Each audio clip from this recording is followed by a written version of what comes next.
भवन्ति भूतानि अन्नात् भवन्ति भूतानि पर्जन्यात् अन्न संभवः पर्जन्यात् अन्न संभवः यज्ञात् भवति पर्जन्यो यज्ञात् भवति पर्जन्यो यज्ञः कर्म समुद्भवः यज्ञात् कर्म समुद्भवः 3 times together okay अन्नात् भवन्ति भूतानि पर्जन्यात् अन्न संभवः यज्ञात् भवति पर्जन्यो यज्ञात् कर्म समुद्भवः once again अन्नात् भवन्ति भूतानि पर्जन्यात् अन्न संभवः यज्ञात् भवति पर्जन्यो यज्ञात् कर्म समुद्भवः again अन्नात् भवन्ति भूतानि पर्जन्यात् अन्न संभवः यज्ञात् भवति पर्जन्यो यज्ञात् कर्म समुद्भवः। कुछ शब्द समझ में आ रहे हैं? कुछ समझ में आ रहा है? क्या क्या वर्ड आपको समझ में आया? अन्न, ठीक है, अन्न समझ में आया और यज्ञ समझ में आया, शाबाश, ठीक है। अब हम पढ़ते हैं इसकी वर्ड मीनिंग। अन्नात् अन्न से भवन्ति संस्कृत पढ़ते हैं ना कितने बच्चे? भवन्ति मालूम है ना क्या होता है? उत्पन्न होते हैं, ठीक है। भूतानि भौतिक शरीर कहाँ? ये हमारा सबका शरीर, ठीक है। अन्न से ही ये भौतिक शरीर उत्पन्न होता है, ठीक है। आज हमको क्लियरली पता चलेगा कि जो हम अन्न खाते हैं ये हमको कहाँ से मिलता है और अन्न से क्या बनता है, ये हमको पता चल जाएगा, ठीक है। पर्जन्यात् वर्षा से वर्षा क्या होती है? ठीक है। अन्न का संभवः उत्पादन की मीनिंग मालूम है ना? प्रोडक्शन। अगर वर्षा नहीं हुई तो अनाज पैदा नहीं होगा, सबको मालूम है, ठीक है। आगे यज्ञ संपन्न करने से भवती संभव होती है पर्जन्यः वर्षा यज्ञ का संपन्न होना कर्म नियत कर्तव्य से समुद्भवः उत्पन्न होता है, ठीक है। अब एक के बाद एक पूरा लिंक बताया जाएगा। ये भौतिक शरीर किस चीज से उत्पन्न होता है? किस चीज से उत्पन्न होता है? अन्न किस चीज पे निर्भर है? वर्षा पे, बारिश पे। और बारिश किस चीज पे निर्भर है? यज्ञ पे निर्भर है, ठीक है। और यज्ञ क्या है? हमारा अपना नियत कर्तव्य, नियत कर्म हमारा यज्ञ है। 5 प्रकार के यज्ञ हमने जाने थे, कौन कौन से थे? बोलो बेटा, बोलो। भूत यज्ञ, शाबाश। ये भूत यज्ञ किसके लिए होता है? भूत यज्ञ। और किस प्रकार से इनको हम संपन्न कर सकते हैं? ठीक है, गाय, चिड़िया और कुत्ते को भोजन दे करके भूत यज्ञ हो पाता है, ठीक है। भूत यज्ञ मतलब जितने प्राणी हैं, ठीक है, समस्त भूतानी, सबके लिए, क्योंकि सबसे हमें कुछ न कुछ मिलता है सबसे, तो हम सबको अलग अलग जाके कैसे रीपे कर सकते हैं? अगर हम नहीं देंगे तो हम जो हो जाएंगे चोर, ठीक। तो अगर हमने गाय माता को खिलाया है, चिड़ियों को, इसीलिए तो गाय माता को, चिड़ियों को देने की प्रथा है और कुत्ते को देने की प्रथा है। इससे भूत यज्ञ संपन्न हो जाता है। वेरी गुड, एक यज्ञ हो गया। दूसरा यज्ञ बताओ, ब्रह्म यज्ञ। ब्रह्म यज्ञ कैसे होगा? बोलो। ठीक है, जो ऋषियों से, ठीक है, मुनियों से, ये जो शास्त्र हमको मिले, इनको जो हम पढ़ रहे हैं, इनको जाके किसी को पढ़ाना या किसी बच्चे का हाथ पकड़ के भगवत गीता क्लास में लेके आना, तो ब्रह्म यज्ञ हो जाता है। ठीक है, जो हमने पढ़ा हम आगे पास ऑन करें, हमारे ऊपर जो आश्रित लोग हैं, ठीक है, अपने पेरेंट्स, अपने छोटे भाई बहन, सबको बताना और सबको इंस्पायर करना। चलो भगवत गीता क्लास में हो गई ब्रह्म यज्ञ, फिर कौन सा यज्ञ रहा? देव यज्ञ। ठीक है, सब अलग अलग देवता है ना, प्रकाश और रोशनी के लिए, ठीक है, कौन से? सूर्य देव है, वेरी गुड, सूर्य देव है। ठीक है, फिर जल के लिए कौन से देवता है? वरुण देवता है। हवा के लिए कौन से देवता है? अग्नि देवता है। पृथ्वी की देवी माता है। ठीक है, अब ये इतने सारे जो देवी देवता हैं, ठीक है, सबसे हमको कुछ ना कुछ तो मिल रहा है, सबसे कुछ ना कुछ मिल रहा है। तो अब हमको क्या करना चाहिए? इन सबको हमको रिटर्न करना है, सबको रिटर्न करना है। अलग अलग तो हम रिटर्न कर नहीं सकते, बहुत डिफिकल्ट है। ठीक है, तो एक तरीका है कि अगर हम कृष्ण की पूजा करते हैं, हरिनाम संकीर्तन यज्ञ करते, तो सारे यज्ञ हो जाते। 3 यज्ञ तो हो गए, हमारा भूत यज्ञ हो गया, ब्रह्म यज्ञ हो गया और देव यज्ञ हो गया। अब कौन सा बचा? पितृ यज्ञ। पितृ यज्ञ, पितृ कौन है? हमारे जो 4 फादर्स हैं, पूर्वज हैं, जिनका नाम, गोत्र, जिनकी वजह से ये शरीर मिला है, जिनकी वजह से जिस घर में हम रह रहे हैं वो घर हमको मिला। ठीक है, पितृ यज्ञ कैसे किया जाता है? पितृ पक्ष में, पितृ पक्ष में उनको हम तर्पण करते हैं, जल तर्पण करते हैं, भोजन तर्पण करते हैं, है ना, और जिसको जो आता है वानिया डांस कर देगी। ठीक है, तो उसके पितृ खुश हो जाएंगे, तो पितृ यज्ञ भी हो गया। अब एक बचा नर यज्ञ। नर यज्ञ कैसे होगा? मेहमानों का स्वागत, अतिथियों का। उनको अतिथि क्यों कहते हैं? उनकी वो बिना बताया हाँ, क्योंकि पहले जमाने में मोबाइल तो था नहीं कि वो आपको पूछ करके आएंगे, वो आ जाते थे, अतिथि। ठीक है, आ गए अतिथि। अब उनका हमको कैसे सेवा करनी है? भगवान समझ कर। अतिथि क्या है? देवो भव। अतिथि भगवान है, देवता के रूप है। इस प्रकार से अब आज के समय में ब्रह्म यज्ञ, नर यज्ञ, देव यज्ञ, पितृ यज्ञ, भूत यज्ञ, ये करना संभव है क्या? नहीं, अलग अलग बहुत मुश्किल है ये यज्ञ हो। और इन सबको एक झटके में हम कैसे कर सकते हैं? हरिनाम संकीर्तन से। एक साथ बैठ करके हरिनाम संकीर्तन कर ले, बस हमारे सारे यज्ञ पूरे हो गए।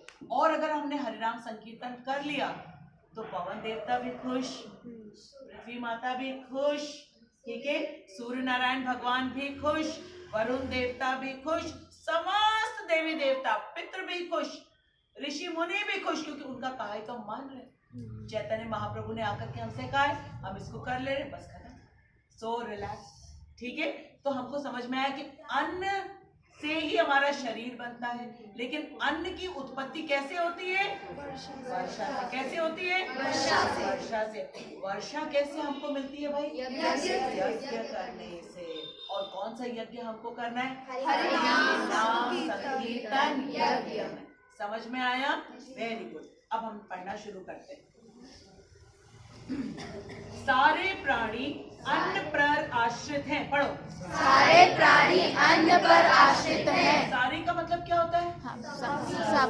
सभी मतलब कौन? 84 लाख। हमेशा ध्यान रखना, भगवान जो है किसी को छोड़ते नहीं है, क्योंकि सब उनकी संतान है। एक चींटी भी जो है वो अन्न पे आश्रित है, एक मच्छर भी, एक चूहा भी, ठीक है, हर कोई, चिड़िया, सब कुछ अन्न पर आश्रित। ये जो पेड़ है ये अन्न तो नहीं लेते हैं, लेकिन ये क्या लेते हैं? जल लेते हैं। और मिट्टी के नीचे जो मिनरल्स होते हैं ना, उनके हाथ क्या है? रूट्स। वहां से ले करके ट्रंक में पास ऑन कर देते हैं, और ट्रंक में जब वो जाता है तब धीरे धीरे कहाँ पहुंच जाता है? ब्रांचेस में। और ब्रांचेस तक पहुंच करके किसको पहुंचा दिया जाता है? किसको? लीव्स को। अब लीव्स जो हैं उनका जो ग्रीन कलर होता है उसका नाम क्या होता है? बोलो बोलो बोलो बोलो। क्लोरोफिल होता है। क्लोरोफिल लीव्स में होता है, उसको मिलती है सनलाइट, उसको मिलती है हीट, ठीक है, और कुकिंग का काम शुरू हो जाता है। क्या हमको लगता है केवल हम कुकिंग करते हैं? नहीं, वो ऐसे ही कुकिंग करते हैं कि गैस वैस की जरूरत नहीं है, सोलर हीट से बनता है उनका कुकिंग। और फिर वो लीव्स जो है पूरे ट्री में, ब्रांचेस में, ट्रंक में इवनली डिस्ट्रीब्यूट कर देते हैं, और फिर हमको मिलता है फ्रूट्स, वेजिटेबल्स, मेडिसिन्स, ठीक है, हर कुछ मिलता है, even gum, paper, everything, oxygen, everything from trees and plants. आया समझ में आपको? Very good. तो हमने क्या अभी पढ़ा? सारे प्राणी, फिर से पढ़ो, सारे प्राणी अन्न पर आश्रित हैं। शाबाश। जो वर्षा से उत्पन्न होता है, जो वर्षा से उत्पन्न होता है, मतलब किस पे आश्रित है? आश्रित मीन्स डिपेंडेंट, ठीक है, किस पे? अन्न पे। और अन्न किससे उत्पन्न होता है? वर्षा। वर्षा यज्ञ संपन्न करने से होती है, ठीक है। वर्षा के देवता कौन है? इंद्र है। मालूम है उनके पास कितने बादल हैं और कितनी बारिश है उनके पास, ठीक है। वो प्रसन्न होते तभी हमें उचित मात्रा में वर्षा मिलती है। और इंद्र क्यों है वर्षा के देवता? क्योंकि वो स्वर्ग के राजा है, स्वर्ग के राजा है। जिस चीज के ऊपर हम सब डिपेंडेंट है, अन्न, वो चीज डिपेंड हो रही है वर्षा पे। और वर्षा किससे सैंक्शन होता है? इंद्र से, क्योंकि वो स्वर्ग के राजा हैं, ठीक है। अब आगे, और यज्ञ नियत कर्मों से उत्पन्न होता है। नियत कर्म का मतलब होता है जो हमारी डेली ड्यूटी है, डेली, ठीक है, एवरी डे, जो काम हमको अलॉट किया गया है। स्टूडेंट्स को स्टूडेंट का काम करना है, पेरेंट्स को पेरेंट्स का, टीचर्स को टीचर्स का काम करना है। सोसाइटी में जितने लोग हैं जो बैंक में काम कर रहे हैं, ऑफिसेस में काम कर रहे हैं, सबका अपना अपना काम है। जो एजुकेशनल इंस्टीट्यूशंस है, ठीक है, सबका अपना अपना नियत कार्य है। अगर हम सब प्रॉपरली अपने काम को करेंगे तभी जा करके हमको उचित मात्रा में वर्षा मिलेगी, ठीक है, वरना नहीं होगा। आज प्रूव हो जाएगा। तो अगर फूड क्राइसिस हो रहा है, अगर हमें भुखमरी, अकाल का सामना करना पड़ रहा है, इसका मतलब वी आर एट फॉल्ट, क्योंकि हम अपना नियत कार्य नहीं कर रहे। Farmer is not responsible for it. We are responsible for it. Farmer cannot grow unless he gets adequate amount of rainfall. ठीक है? Now rainfall depends on our work. हमारे कर्म पर, नियत कर्म पे डिपेंड होता है। अब खूब ध्यान से सुनेंगे, ठीक है? And one thing more, आज से जो हम लोग पढ़ेंगे, ध्यान से यहाँ पे पढ़ेंगे, घर पे जा करके इसको 3 times 4 times रीड करेंगे। Make a copy and start writing what you have learnt in this particular shlok. Next Sunday I am going to check what you have written in your own words.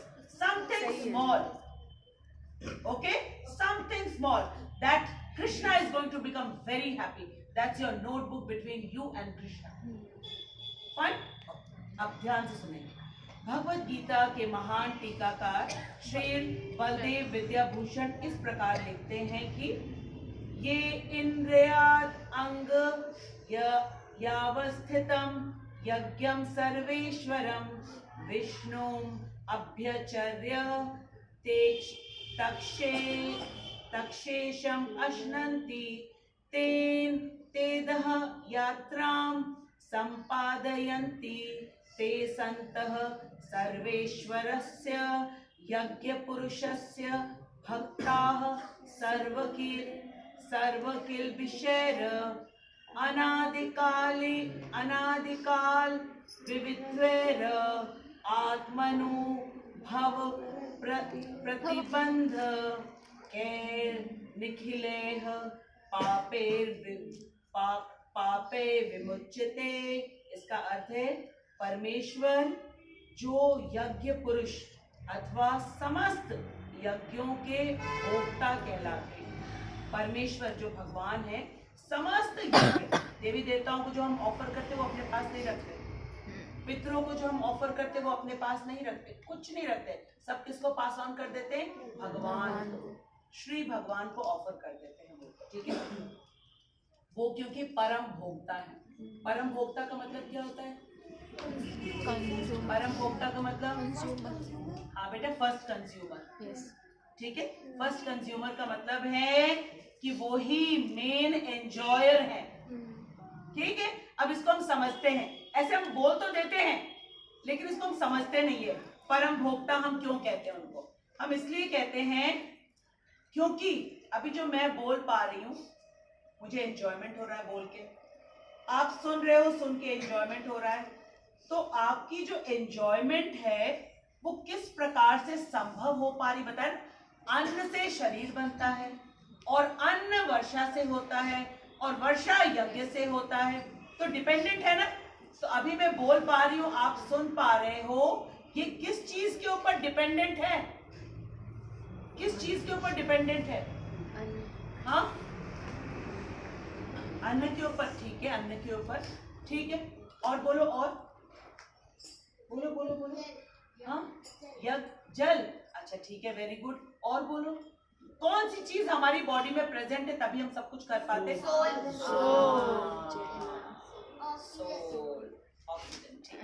Oxygen हम ले कैसे पाएंगे? कैसे? नहीं, plants और trees तो रहते हैं, कुछ लोग होते हैं डेड बॉडी बन जाते हैं, प्लांट्स भी रहते हैं, ट्रीज भी रहता है, जल भी रहता है, ठीक है। सोल निकल जाता है। ध्यान से सुनो, सोल के साथ, हम तो सोल है, ठीक है, और हमारा साइज कितना है? 1/10,000 part of the tip of the hair. Tip of the hair जानते हो किसको कहते हैं? अपनी एक बाल लो और उसका कोना ले लो अपने हाथ में। बॉयज नहीं कर पाएंगे, गर्ल्स करो। अब इसके 100 टुकड़े करो, ठीक है। 100 टुकड़े करने के बाद फिर एक टुकड़ा लो, उसके फिर से 100 टुकड़े करो। वो साइज है आत्मा, सोल का, इंडिविजुअल आत्मा का वो साइज है जो हम सबको चला रहा है। वो soul 10,000 part of the tip of the hair. अरे बोल, नो टॉकिंग इन बिटवीन, ठीक है। टिप ऑफ द हेयर का 10,000 part, that is the measurement, the size of the soul, ठीक। अब वो सोल अकेला नहीं बैठा है, उसके साथ कृष्ण परमात्मा स्वरूप में बैठे हुए एज अ गार्जियन, चतुर्भुज विष्णु रूप, शंख चक्र गदा पद्म। आप कभी भी अकेले नहीं हो। Don't think you are ever alone. Krishna is that parent जो कभी भी हमको छोड़ते नहीं है, नेवर, कभी भी नहीं छोड़ते। रुचि बैठा बैठा। तो हमारे इस बॉडी के अंदर हमारा स्पिरिट सोल है और साथ में कृष्णा, ठीक है। इन दोनों की प्रेजेंस में हम बोल सकते हैं, सुन सकते हैं, फील कर सकते हैं, देख सकते हैं, समझ सकते हैं। Is it clear? Is it clear? तो परम भोक्ता, ठीक है, परम एंजॉयर कौन हुए? कृष्ण। क्योंकि कृष्ण अगर निकल जाएंगे ना तो हमारा जो स्मॉल पार्ट ऑफ सोल है वो रहेगा नहीं। जैसे बच्चों के पेरेंट्स यहाँ पे आते हैं, वो जैसे ही आते बच्चे भाग जाते, होता है कि नहीं होता है? वैसे समझ में आया? तो पेरेंट कृष्णा जैसे ही गए वैसे ही हम छोड़ के चले जाते शरीर को। नहीं रहना है, हम आपके साथ जाएंगे, छोड़ के भाग जाते हैं ना मान्या। तो परम भोक्ता है कृष्ण। परम भोक्ता कौन है? कृष्ण है। हम सेकेंडरी हैं, ठीक है। वो हैं तो हम बोल पा रहे हैं, हम देख पा रहे हैं, हम फील कर पा रहे हैं, और क्या सुन पा रहे हैं, स्मेल कर पा रहे हैं, ऑक्सीजन ले पा रहे हैं, समझ पा रहे हैं। सबको समझ में आ गया? परम भोक्ता कौन है? परम भोक्ता कौन है? कृष्ण। शाबाश। अब आगे चलते हैं, ठीक है। परमेश्वर जो यज्ञ पुरुष, समस्त यज्ञों के पुरुष हैं वो, ठीक है। पुरुष means the most important person, अथवा समस्त यज्ञों के भोक्ता कहलाते हैं। तब हमको समझ में आ गया कि कृष्ण के दो नाम और हमने जाने, यज्ञ पुरुष, बोलो बोलो, और परम भोक्ता। परम भोक्ता। यज्ञ पुरुष, यज्ञ पुरुष, परम भोक्ता। क्लियर? सभी देवताओं के स्वामी हैं। एब्सोल्युटली ईयर्स ओपन करके सुनो बहुत ध्यान से। सभी देवताओं के स्वामी हैं, और जिस प्रकार शरीर के अंग पूरे शरीर की सेवा करते हैं, हमारे शरीर के अंग आंख, नाक, कान, हाथ, पैर, जिह्वा, सब इस पूरे शरीर की तो सेवा करते हैं, ठीक है। और शरीर में सबसे मुख्य अंग क्या है? पेट।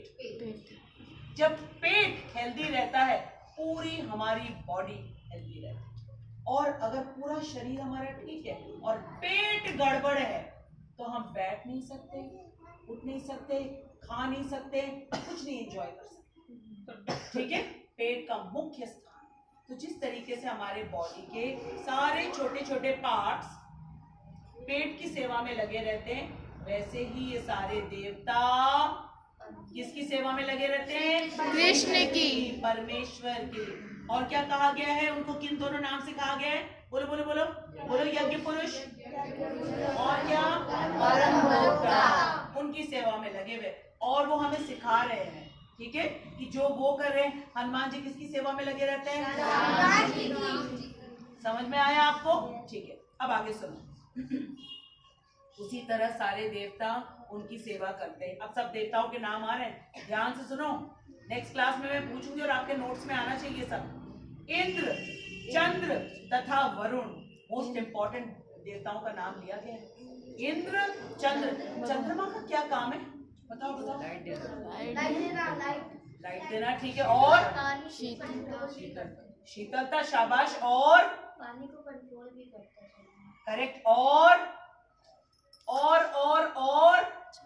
मोस्ट इंपॉर्टेंट थिंग, बोलो बोलो बोलो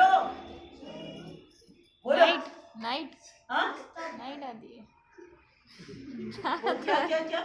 बोलो बोलो बोलो। अच्छा, अब मैं बता रही हूँ, जो फलों में और रस, सब्जियों में जो रस है, यस, ठीक है, जो विटामिन है, जो अमृत है, शरद पूर्णिमा की रात्रि को है ना, खीर बना के लटकाई जाती है, ये अमृत उसमें बरसता है। उस दिन तो सबसे ज्यादा, लेकिन हर रात को वो अमृत बरसता है।